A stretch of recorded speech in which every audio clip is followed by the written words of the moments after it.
Premtobre ha eye Adom TV awie mamo ha braso ese ene ebranda awie yede oman mu nsam ne man hodro so de yaboabo no na samofo ahwemu ne yede ebansam no edroso de edi mu akote ye beko Supreme Court ne ajagefo atena se mpanyifo echese Kevin Taylor na eye de da ne ti so bedro man Ghana mu a wo se postifo eche no omotwam intene wo ne fa hu de obetumi de be ra Ghana akoso ade ne dwuma edan chenso a Ghana Union of Traders Association jadefo kabom ko a ewo man mu abonte se anhwe yi a wo mo ebeti etua ede etia abana ye oye kire ne nyane se ahoho a wo man yi mu anema no wo mo eto no bako wo sa dwade ni mu no wo mo chese emra no etia ye do ebekọ black voter no so bankama eho ena ene subuntu adane nipa mienu so afa wo mo na ye de mu amane ebebre awie yi ese Premtobre Kasee bo ye ko ye ni ma eye Premtobre Kasee ebeba obi man so amane bo ena anigisem ya de bedom wo do hwede anim yi eye Ghana komo ena ye bedi edi amagye so ene abena pokua wenie we basisia yes sem na say emfi Supreme Court ba afempim ye no ene aduno ena court essay omode warrant eto Kevin Taylor so say watena social media akansem bi ede agu oman ye court ene atemu adwumako no ehufie na emfi be se enumnie afei ena wasanso ene nsema court court ene ma ene yi court aboto agu so woni fa hudi a obekwa kodi ne dwuma bia. We are happy to have that decision. And our client is now a free man. Yeah, the authorities are clear that when the decision is a nullity, it can be quashed anytime. So there's even the case of Cable Metal versus Barclays Bank, where the decision was quashed 9 years on.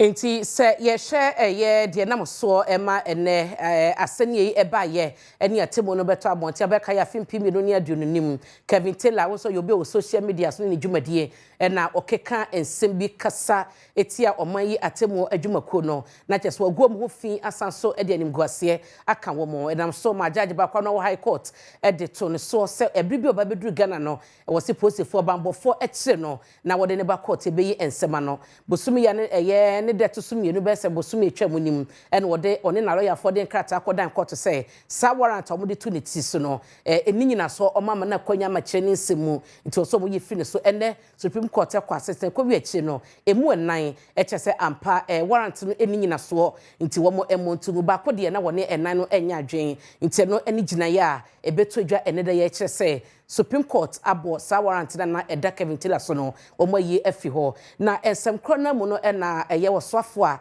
ono so eba no ye bambo ne ho totoye ene afisem ne ade no ono so ehye eye Dr. Adom ne boama woni nsemtwefo hia ye bana obu akonta defense wono madwuma wo maye abosumi sie ne no semtwefo ne bibisa no se Kevin Taylor omanya ne tie so aba bedru Ghana ha se ya empanyefo titire bi ebo ne ho ban ensese obia ebehu no na wo che so no onye immigration officer ene wo hunu ebra obi be ra Ghana na se bra wo be pie di semtwefo pen ho amane body a wo mo ntwon krata nko won koji mu amane. Can we get some more details on the missing ammunitions you said that were moved from the armory of the Ghana Armed Forces, which has not been accounted for? This appears to pose a national security threat. We need some more clarity on that. And if you may, there's been suggestions, most especially on social media, that journalists Kevin Taylor is in the country and being housed and protected in a state facility. Can you speak to this? Kevin Taylor in the country. Unfortunately, I'm not an immigration officer. and so, I mean, how do you expect, I mean, I'm not an immigration officer. I mean, for those who are interested in that, let me advise the Freedom of Information Act. Take necessary steps, find out from immigration, unless the person did not come through lawful borders. So some of these things caution the national discourse. Ya de eba edwadie mu se oba oman Ghana mu a ehihye mu no ohoho bia ni hodmo betun aba oman Ghana mu se oba bedi dwa ade na oton no obeyi ne baako wo mo de se otu bedi dwa na no obetu no duduom na kyese atufuo me no nko ane de ahoho etumiye na ene ahwahwo dodo na abɛhyɛ Ghana ha sei no enema wɔn ɛtɔn wɔn ene Ghana fo nankasa ɛna esi akan ɛwɔ nema no tɔn baako mu ɛnam so ama adwadifo nkabom ko a ɛwɔ Ghana ha yɛfrɛ Ghana Union of Traders Association abɔkɔkɔ sɛ aban na hwɛ yie na wɔamfa samra no anya adwuma a wɔn ɛbɛte wɔn ho agumɔnte so ayɛ ɔyɛ kyerɛ no ɔden Ghana fa na nyinaa ɛde ɛte aban no. Ghana Union of Traders Association de twene tiase guta eni eba ban internanse enmanimu ya wonhwemfa ne nansi form efa omanfra ofiri won manso ebepim oman Ghana ma wonomu edi retail hu adwuma wo kyeremu dia Ghana mra edidi dwa ekyere se Ghana manfo nko na betimi edi dwuma e wo retail bia ye ho na wi ena ekoyi ekyere dia enam sene amanfoforo so manfo abaji wondwa no afa ne titiru ene nkuro akasie mu no enam so ama Ghana fo won so edisa edwadie ni bi no won ho ekyere na we and a Greater Accra Regional Chairman Demaguta Nana Kwabena Pepra editor by any say Adaroma Onomo Ayedin Achedone Senti 149 in from no month for if you 1 month so be pimo mind Ghana moa would retail Jumano Emrano anyone more ND. Medewe ko Boise East man cinema no ewo Asante Mantemu na ebeto dwa esa assembly na nimpe na galamse ekoso dendenden to manfo bia won potemo kra no mo de sobo ebo assembly no ya ban ka chepani no eka ho bie ese wo mo na wo mo de wo mo sema wo mo eye galamse wa assembly no aboboa no na wura adwowo no na ya ban ka chepani ne chese enye no credit se de ekoso no assembly no enim ho bi. Aban krachipeni wo Boise East William Kofi Ajowu ene akasade atoja se kwadu bi omanfo edebo assembly ne se wonomo ayenhwehan e magalamse tubi ekoso e won biaye no anya je se no kribia e wom. The motive behind nyina ne ye say ye pese omo eye amusi eye hostel se be asa hostel no betimi aboa ye university na ye wo ye King University so EPA for ebem omo be test soil no. But the reporter ye wo at hand. Et testi so enu hu se no. On be see a hostel tisa na. Cyanide e was asina se na fin so na metal particles bin so on mu. Enti hu be hia se on be yi efri on mu according to the EPA soil testing report mu. On be yi efri on mu. Enti no almost 30. Ti almost 2 year yi free on mu. Na feeling no almost feeling na enye ready. I say anye ye because so we konkona before no na issue eto na atai eye feeling na o ma ye no so e man kora dware o so ya ba na say make sure na ehwe say ye betimi aye feeling ni ye nti contractor no eye na adwin say obeye feeling ni ye na afin so no na o ma feda a prepare eye land no e de ama eye for the hostel to start. Aban krachipeni sane to just say onomoni abre passe biaya wi yese wo de besi adankora ama University of Boise campus na be yesuafo benya bibia ada no wonomo ebe yese na ebe yebeboa musuku no so adwumedi akonkan ni nyina echi nyina no eti se ye ni swade hu ne se hostel no anu no enfree mu o se anu no ye de e ka ho bi na se na ebe ya at least ye ni anu mo Ken University no mo so betimi anya bebi de o motiato. Then let's not forget one thing ya said yes say you better make sure say at least university na ba na eba be transit because enkwado do na ebe ba no eye dey on beto ewo eye community no so for that matter ema eye revenue eye akoso that is why you were interest or host any no Medeo call black voter no so arehosem ese kodua na omanfo bi ekwa yie ewo Burkina Faso no wo mo etim na black voter no so san so e de abepie mu ewo oman Ghana mu no kodo no adane ma ekwawi ati nipa mienu na enso afa wo mo aban krache penia ono ewo wawo so Richard Wulo ene Adom Kasee di nkomo cheche mu die siye ne arehosem aba no. So the following day, that was on Monday, we were there. These were people that attended a funeral in Burkina Faso. After the funeral, they were returning to Ghana. And on crossing the Black Volta, the boat capsized, and then 2 of them got drowned, a man and a woman. So currently, as we speak, only the woman has been retrieved around a community called Tule. For the man, is still missing, and the search team is still on. So I think that is the thing about the Black Volta incident. So how usual is it?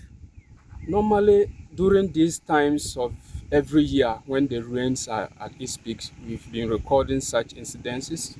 I remember last year, this time around, the Tuele area, some people got drowned, about 6 people. And this year, that unfortunate incident has happened again. So what safety measures are you putting in place, or have you put in place so far? Because at least it's an eye-opener. Yes, yesterday when the incident happened, I invited the NADMO, the district NADMO director was there. The regional NADMO also came in, and they assured us that they will provide some life jackets so that we'll use it as safety measures for people who always want to cross over to the other side. What advice do you have for the populace around that area, those living along the Black Volta? Yesterday, when I visited, I noticed that minors were using the canoes, and I think that is quite unfortunate. So I advise that we can put in some basic regulations as regards to water transportation so that we save their lives. I realized that some children as low as between 9 to 10 years were using the canoes, and I think that that is not allowed. So I think that if we have to all come together in collaboration with NADMO so that we can sensitize communities around those areas living closer to the Black Volta to put in some safety measures to avoid some of these occurrences. Thank you very much. Welcome.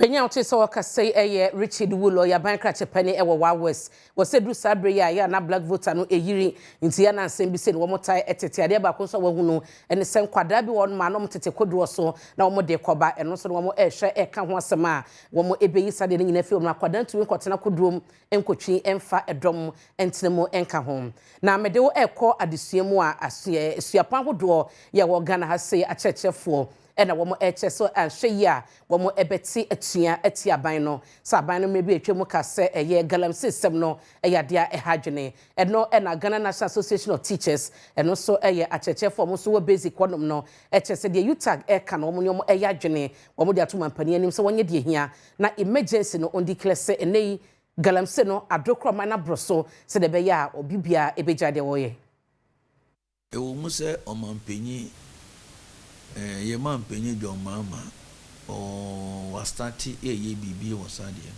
ba bibi ye do hwe me ko bolga na me ba no ye fa brown ahafo e be fa friend say na ye ko azim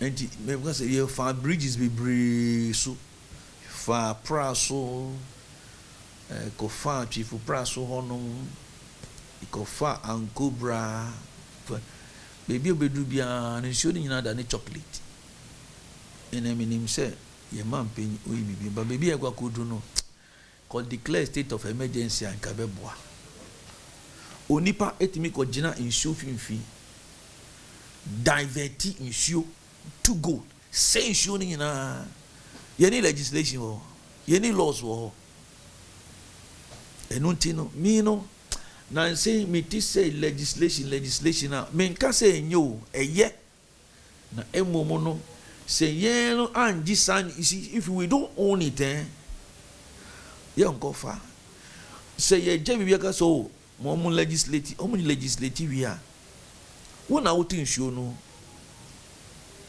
densu wona wotin axim anko branch you no ha anko branch you no wona wotin pra una wotin show no enu tin se mercury cyanide na say ubeti ese be wo abofra ebe o mewu mofra no na bi mu adi dem ena kika ho adentia ekemia ye say ade ne ya agi every yense enti be ye do no state of emergency would do. We need to take these things serious. Otherwise, a day is coming and we will start importing water.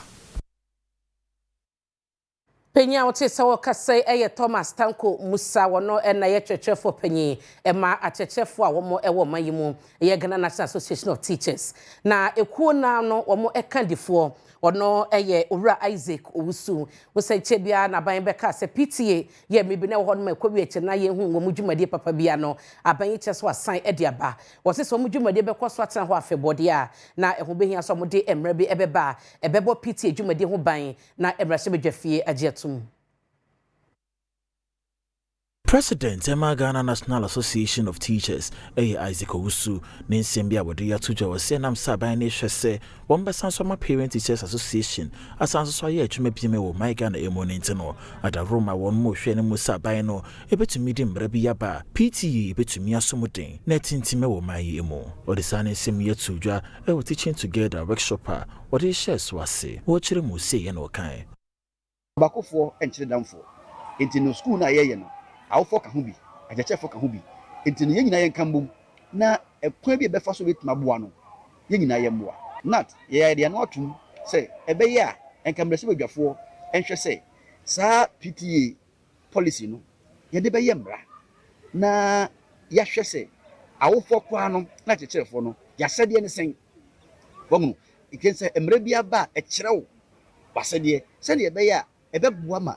Even school authorities nakasano semrano wo ho a esi o PTA omu rules and responsibility ni ebebo ma master bia mu so ahade etiamra ahade emrano gitum se ne bia ye nyina betuma boa na ya hwese enwumesua papa betumi afan kuma pefra e wo ye manumua na omampani mahama edi enhyehyɛ bia ba no efa apomuden ho sɛdeɛ ɔmanfo benya apomuden papa edi eda so no ɛyɛ mahama kɛ sobatampa na wohwɛ enhyehyɛ no mu a wɔmode akwakoto mra sibegye fia wɔhwɛ sɛ ɔman no ebenya emra bia ɛbɛbɔ chidom sɛ de bɛyɛ aban sesampo ba mahama kɛ sɛ bɛkɔ so atena se na ahwɔmanfo na mapomuden ɛho sempa Abano ehwese womo ebeji atumaye Ghana Medical Trust Fund Bill. Abra womo de bill no ekopie mu ewo mrahyebejem. Funda edin eda so no ene Mahama case. Eye nhyehyeye aban no de egu akwan mu a wode sika ebehye eye apomuden hu nsem mu se ne yarewa hodo bi mu tise chronic disease ewo man mu ha no etimi akofom. Indications from the sponsors of the bill is that they wish this can be taken under a certificate of urgency. So I pray that indication But honorable leader, Mr. Speaker, the indication will be given to us by the committee. Yes, Mr. The committee, when they report to us, yes, then they will tell us that due to the exigency of the report, we is praying that the House take that report on certificate of emergency. Speaker, but the practice has been that indication must come at this point, so that in making the referral, that added information can accompany it so. Deputy Minority Whip Habib Idrisu awono wo share eye mrahyebejuafo se womo enyi sa bill no entumu no ninsem odi tudwani. But if you, because of your numbers, you always say so that your committee will bring a recommendation of agency of the bill. But what is agent about some of these bills? So Chief Whip, let us do a good work. The health minister wants good work to be done on the Ghana Medical Trust Fund, so that the right things will be done, so that we don't need to rush it, so that we don't need to start it and other interest parties will be saying that they were not consulted. That is why some of your bills are suffering. So Second Deputy Speaker Andrew Amoako Esiama enso edit to just say woman fa eye bill no enkoma health committee na woman so nhwem. I refer to the Committee on Health for consideration and the report. The Health Committee should look at the exigency of it and recommend to the House if we need to take it as an urgent matter. Na medewe kwa court demo penyi pa ne wukọ ye Supreme Court ha ye ono na ye hwechire ese acting ye Justice Paul Bafo Boni wode afutuo ama atemo adwumako no mu adwumafo nyina ene atemuafo ese to da bia se asem bi obi di asem eba court no wo fa bia no ye ADR alternative dispute resolution a enye bribia na wose begina court dem na judge betina so akwanya hodma court na kasa betum de djuma na sansere wo mu aka amasodua ba wo mo enfanya djuma. Acting Chief Justice His Lordship Justice Paul Bafo Boni or the two court staff registrars and a ban when him drama court connected alternative dispute resolution no one more engine to no any quite say one might be we no ansana one more edijuma was say one shall see India sembe no and no crampo no mutikan edijuma activities. This initiative helps settle backlog cases and inform citizens and stakeholders that judges lawyers and the public about the benefits of CCADR. Currently, 138 courts are connected to the National ADR program, of which 19 are in the Eastern region. Such data confirm the importance of continued investment in this program.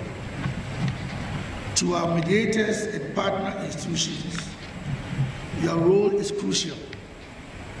Let us continue working together to support and expand court-connected ADR services nationwide. So one more was also in semi at Ghana this year name. To the public, if a judge recommends court-connected ADR, know that your case is being taken seriously. Court-connected ADR is an opportunity, not a downgrade.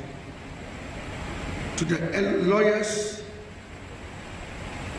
echo Abraham Lincoln's advice, quote, discourage litigation, persuade your neighbor to compromise whenever you can, end quote.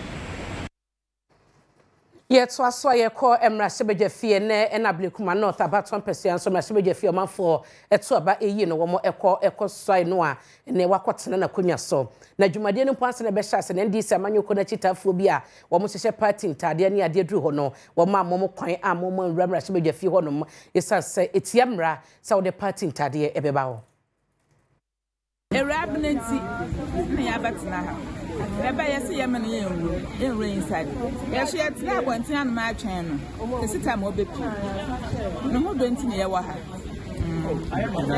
yes party atarenti ensese yewu ntine yetina no ma atwen yenkofi no do ntine yetina ha atwen ye ba asa ye be taye mami irabna obechi but rather unfortunately ye ba ye no almost say my chef, almost can't try and some chef party uniforms. But rather unfortunately, I buy any should be into no yenya kwan in room. But yes, no, ye jina bontin air channel with full vim. Opia ne yamano. Yeah, we yamani your support. Me ba hasi. E ba say e pick at talent my young. E say buy free bambo. E no point ndi bi. Akom dey there. You ko train side so dey won unti dey am campo unti. This are photo na wo. Nti am ya bi mai akra. Say am wi akra na e be play go akra. Ne so go makane so akwa kwakra akra. E say ba boaye. Yo me da se. E be sir ye ma no e. Nti na ye ba ye. Ye ba ye no. Yes, a party talent, and almost a woman inside. And a woman, you're going to want to. It's not. You're going to want to sank by this inside. It's bad as you say. It's bad as you say. In there, it's not your drama. Because you're called about to put no most of my own inside. You. Yet was some de echo from Mantemuna NDC amanyo ko ne dwamtene ne wo honom na wo hwe nanu memenda edwakese MPP boy ye na wo de kototo mo ne ma no so no de na kuma mu pa ne mpaibo mu de enkade bia no MPP no ejanam na wo mu entete se de be ya wo ntumi kran ka mu eni dwuma bia wo mu party nim. From one time, no mutitene de ma NDC amonyoko no mawuto agbavito ene akasa ede afa ensembia ekoso ewo National Delegate Conference MPP amonyoko no etehye so na wotwe ya etwemu na ebra woni Adom Kasee amaneboni odehye wusu job etwetwe nkomo no wode todwa se ne mpaya bo nyina ne se MPP amonyoko no wontem ebeguso atete wa abra wono mu ekọ afempino ne duonu enwotwe abato no emu. As for MPP, they are just making a mockery of themselves. The first thing I advise that they need to learn to live together. That's a party that is torn into shreds. And instead of doing the right things, I'm not here to even advise them. In fact, I pray that they remain disunited. I pray that they are so distressed that they can't even gather to ask anybody to vote for them. That is my wish and prayer for the MPP. I don't wish them well to survive. I don't wish them well to succeed. I don't wish them to come back to power ever again. MPP I don't wish them well. Let me say that, to be honest with you. I don't wish them well at all. I wish they don't even get together, they remain disunited, and they don't think of coming back to power. And which wakasa defa ensembia mrashabidwani demo manfo we futu Alexander Afenyomakin editor Jan home. Afenyomakin is, I mean, we all know what he's good at doing. He just likes talking. He was with the MPP. What new? He's every Haitian. He wants to be popular. He wants to be considered a presidential candidate of their party. But all that he's saying, he knows in the depth of his heart, he should go and answer questions at ECG. Issues were raised about he was the board chairman at ECG. Issues were raised about his leadership at ECG. And I believe he should face ECG and answer questions if there are questions for him to answer. Beyond that, he's only playing to the gallery, which he does all the time in Parliament, trying to be louder than everybody else to be seen. That's what he's doing. Berima oseshedie ya otosumie no eye Ejura hene ono ne nanatomatena nkonya womo ewo Ejura mpotem hodom akeka omo sase akwakope adankra enwotwe ama posifo sebe obenya ba bi atena na bambo ho sem akwanimu ewo honom na womo ede ensemwe atodwa said ye be ya ho bambo pa be gyan na so brane ewo Ejura ne mpotemo aka ho bi ama enei berima osehwede otoso emienu Ejura hene kirese ewo bra obedan police headquarters atran kese di ewo Ejura no bia ya posifo mpanimfo a obepa omaba ho betran ya ade a ne ho nantie enei woni Ejura divisional council na ka bom akeka wonsa ase akohan apartment adankura nwotwe ewom ade ama aposifo mpanimfo yi enya bronko dokronko enya sebronko nananom sonko ye no mnyina local government the nananom wo mu bi zero temene me mpanfo keka ye tripa ho se ba bia busem bia ebenye bia e bekwa kobo yeso ye dia bebo police administration zero a 4-bedroom apartment na a 4 zero in bibia wo ho set awura mu utimi se e ho akono a wodi panyi bia ko se onkoda obetimi ada adwene adwuma wo ye ho yie zero ye pese obi obeba Ejura ha bia e dem beba bia no wonya asumdue no wonya babi papa da zero no wodwene oman Ejura ho no wodwene Ghana man so ho zero 2 years ne de ye ne police administration no enye hwe yan fasaka no e de bo police administration na subsequent 1 years ne we ye nim no zero after 2 years no na de best commander say regional commander say we de wadawma echeno emu ohwe hit wom eno chi DCOP Jude Kwabra no na ye Asante North Police Commander ejina post for na mu de asada emu odu ema Ejura Divisional Council no na ne nkase mu no de ka ho se na misha ye de wase bebri efutom de bemom se mesem emprepi no eduru ba bia na obi mpese ode ne dan kwa be ma police for ugbezo se o police for ye say dan ampa so tenya beko obi dan kam wasi na obi ne yiri o sa ne gelo buchia ubeko no wonyina maintenance intino mefutom no se edan no ene ne kwa kohwe de etino ufiri mu asesa na ede medewe ko brekum na afidie bia ye frɛ no mammogram eno ye afidie bia ya na animdifo no ede enya no ehunu ne ntem se oba bi wo hɔ no ma no fom kokrami bi eba ne so a wo mo hunu ne ntem na wo kɔ eye Holy Family Catholic ayarsabia eno ewo brekum a wo mo kyasa ayarsabia kase no ebi ni hɔ eba ne sa no a ma bebre no an wo mo nya no fom kokram wo hunu ntem wo be hunu no na kyese enioma ejinsemo hospital panyefo dia de sre ato abayanim se emo bi wo hɔ ankwankwa nyina na obi benya afidie ne bia ma wo mo a enka wo mo ani begipa sebe no manfo betimi enya pomodin pa ewo bono mantam ne munti no ene Holy Family Catholic Hospital e de wontoma akwakobo Brekum Citizens Association and Ghana Medical Relief for the anwa wono mo e de free health screening ehye so amo manfo e wosa mantam yi emu na dwumadi na se na human resource manager wo Holy Family Hospital e bo Brekum Citizens Association for abaso se emra no wode wo mo a e bedom ayaresabia no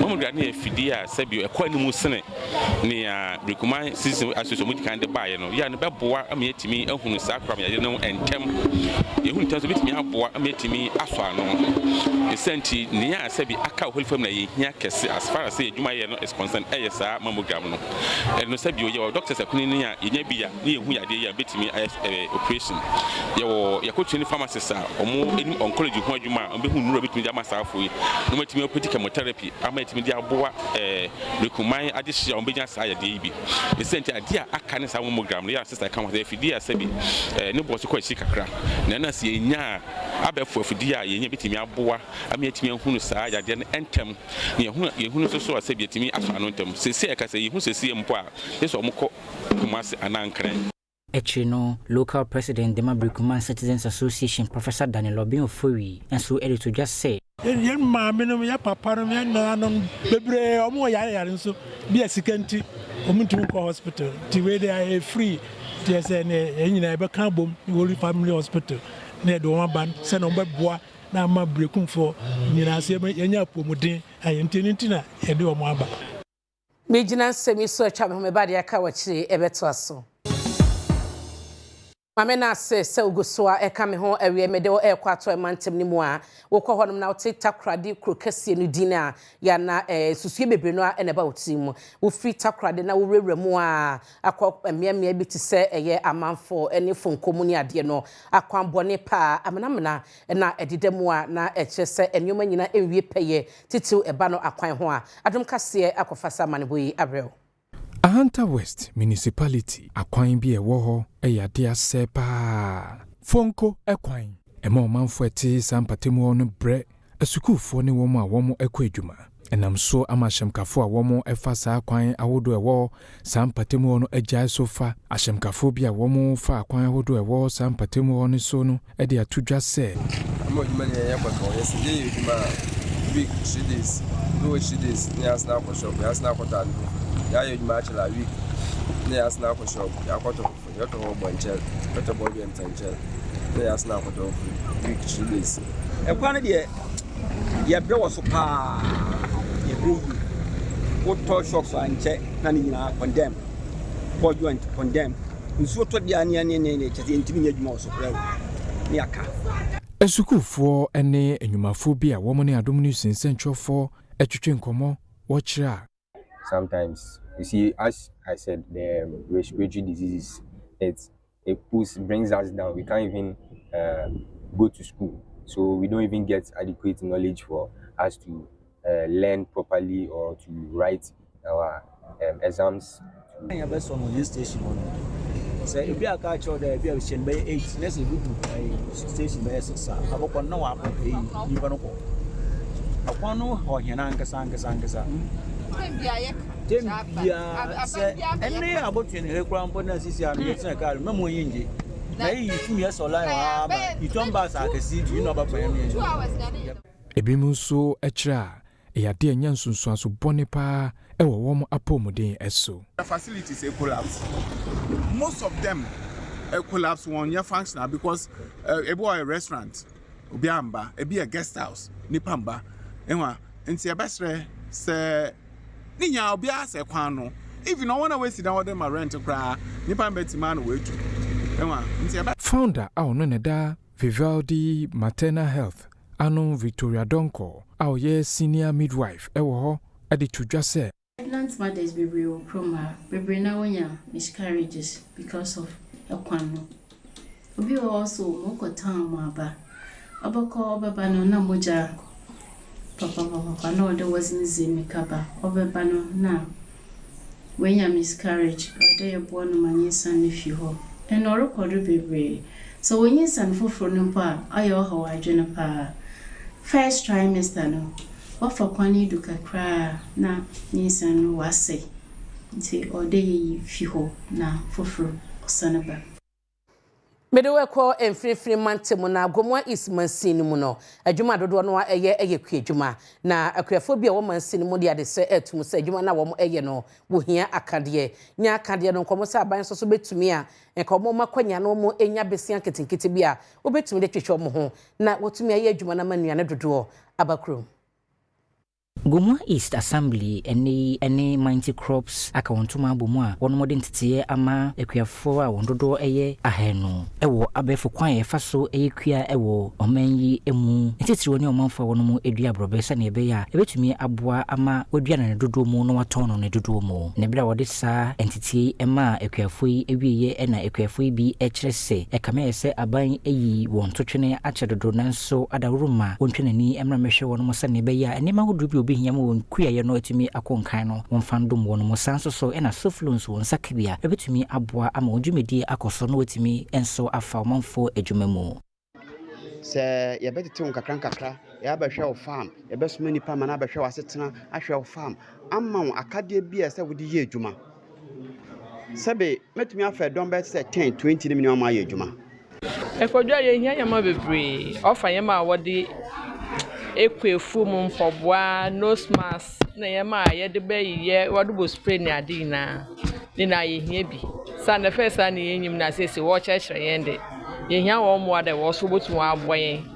Director the Mighty Crops James Donko I want them to team my ekuafo so den semse na tujwa so ko ni ko di loan not be that span na bia obi send collateral landed property ya bisa won say ne pa no we scout be say adan no ayesa we na sanka ne onko ko edwuma nti oye youth a we so we school afi no wenye ne sika kakra ebia wenya adom bi we edwuma bi kakra o ba bi wa kodi pa bi wenye be 30,000 per so share edwuma se waye kodu ba bi opebe 100,000 so say for landed property nti obesida no wakosi dan we be landed property nti ama sad na banks no require for as part of their loan requirement no and also a hinder yen agriculture we need to access that finance na omoka ne krakra no abankra chepeni wo Gomwa East Margaret na akom enso de nema bia ban yi eye eto wonanim ye ekodwuma mu nti ye nkan another yanko school they don't recognize us and tell them ikitansan dwuma obwa papa ye kodwuma ekoso a omama adeton ananse yenyama no bokoso no so ebefom ye ko ahafo mantem ni mu atano not mansini mu na ye gina enwomasua eye ade ba ko eda oman yi akomaso na kwakwa hodo bi so no ma wo mo edimu akotene se ye kasa new mont ahafo development foundation no wo mo edechese guakwan so esi school adan ama omanfo watano not na yi wo makoboso ensahwe ahwese na dwumadie no eko Sebe na de chene de siansem ebegina na so ewo suku ahudro Waterno North Municipality wa Fumantem no muntino enei New Monta for Development Foundation ashase a wono ekosuku ahudro mu na enema ahudro ehia wono no wabo ma wonsa etumi aka na namwesunti New Monta for Development Foundation won board edi onani ekire mu ewo adroba techre enafi susanso a dwumadi ahudro ashase ho na ho na board chairman de ma foundation yi Professor Yao Ofosuku Adom semsi eto Adom Kasee amane boni enim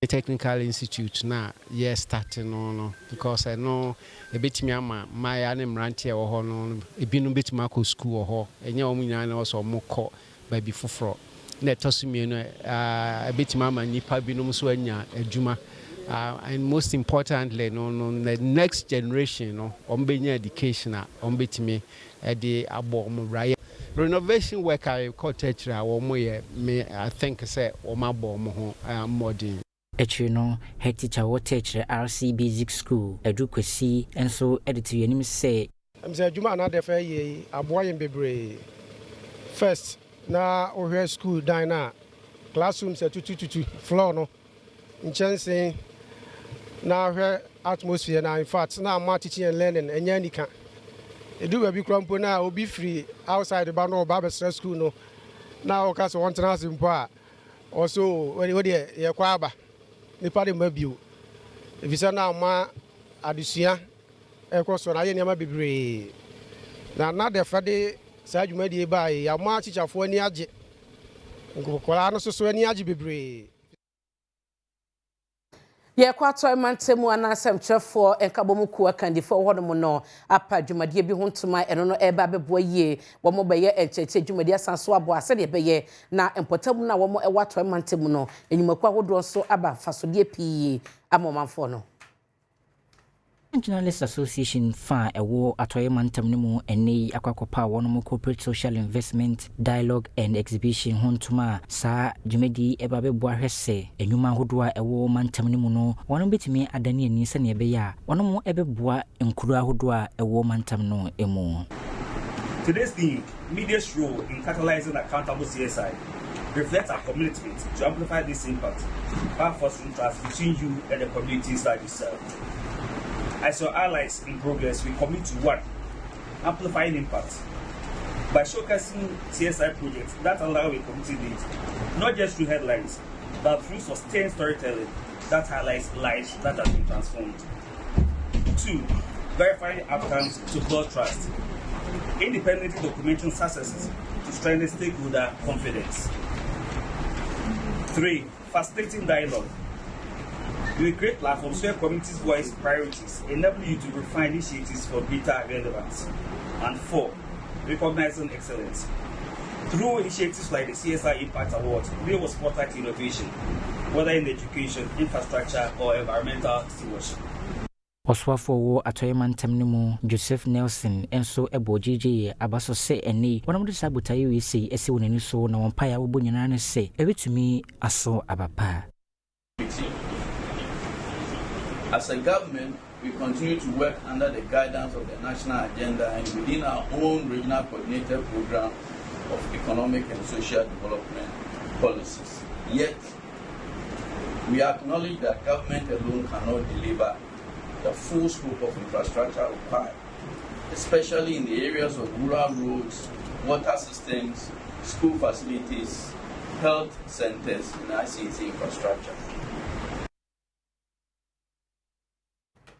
Efan so Premtobre Kasee Ejura Kasa Eric Asiedu boy teacher Eric my you're from teacher Eric Major also say on your do be fine the mother bojo mojedi mo for Sunday be do board na so dey akwasan dey abasum gem kada na se pa you na say right I'm saying yentwa so fi Mrs. Patience pokuya hona yentwa so fansam no emfa emrew now enenum say asano akwa ebnadanti manche bebre amanche mawie kura da sada yekọ now na yebesha say edi fi Black Queens and anyway 7 p.m. the Black Queens of Ghana jinakono against Morocco the host nation. Morocco for a very stubborn but then women vogo Black Queens muncho mu hell na bibia entimi enkoye ni ade now kopi won Parliamentary accept Black Queens won komo kopiem ho na no na lower akim lower west akim omo member of parliament and the ora Owen Kwame Frimpong Wakasa no so no constituency nkwara na mo pebete papa na wo Black Queens abaso dey nti wo Black Queens abaso say Black Queens ma nantene maba wa no constituency debate the end nije kwase say 10% tax ni say ni so eti omon san hye Morocco ma no na ne nkrofo ni more bet hey With all the investment in 2016 the Black Queens were in the 3rd place. 2018 they were knocked out in the group stage. 2020 it was cancelled. 2022 they did not even qualify. 2022 they did not even qualify. 2024 at the quarter stage. Now in 2025 we are in the semi-finals. So Mr. Speaker, now the good side is my people in the constituency are so happy that last Saturday they won this my betting this and the tax there was no 10% tax. There was no 10%. The minister na area brofono actually must kwan bia so ne constituency na adisika de go moto mu anya sam. Oh my goodness, now yankwe anymore. Say ade bi wo yam sa brofono pe na yo. Say Ghana Premier League nya sam ketwa. This is a new player be piem wo Aduana Star. Small boy danger. We only 20 kura. Small boy. Oh sa to say yes. I just say Godfrey Boachi asam na me kan. Na all signing ade no wa man ni signing for Aduana Stars na yakono. Woni mi ntia. Oba wanya ne game. Ne game boni nchemu fama me. Ache se na na bro from ko sign contract a no mo guess na sign no sa pepepe ana nye ize pacho ma me ni picture no na ye nhwe tu so young boy tu say oh young one no ache se nya sem keto akra na me pe ono picture no ana ma me story dey complete Henrik ene ne again wako sign sa okoko gina o ne ge ne ma me ne koye enti san so na branch to sign dey ma aduana stars no ono so ko gina o ne ge enti ka munya no ma me a na fe ma to aso de me story na to aso de so that is what they say na ye emulate muleti ha kire se kwambia so no de abrofo no ye no yes ye bi eti ode ne na me twen won se fa ma me eti kama o ne wife dabi ne ge ko de ne bag asen ni mu se na be a scan in case ba no de ahyem wo ma de odo ma de na efe o na ne manager so gina ne nchen oh odo de eti no wife ge I say on na be wu because and it was a small boys what me ko sign contract no necessary onya inspiration from nakuma mutofin ti nakuma mutofin gina nchen obo nchen munya dia wo jemu tiwe no mutumi nya no cause ni na sign ti kai wo gina o hambi ti ware no necessary obo say Henrik ya me dey compare Henrik wa ware ne dey last a year o ti ase good luck to you, okay? Good luck to you, okay? Come on, odode. Pokia afini kuna wiei. Mta kejwana kasani Premtobre Kasee du bwadi mesese twaso. Ye twaso wiei ye ko emrasebe fie di kan abo amane se rabna oben abrekuma north abaton pesua so no wadi nkuduma wokoso manan se emrasebe fie ne na wo mo esai no de natena na konya so na ohene ampon sakakabo e wo hono ma ye nko ne nchen na afa yentie amane bono se de ko ohene ma hai yeah, after Pokua Agie, yes. Na Jumade na bana wiye anaso buguso.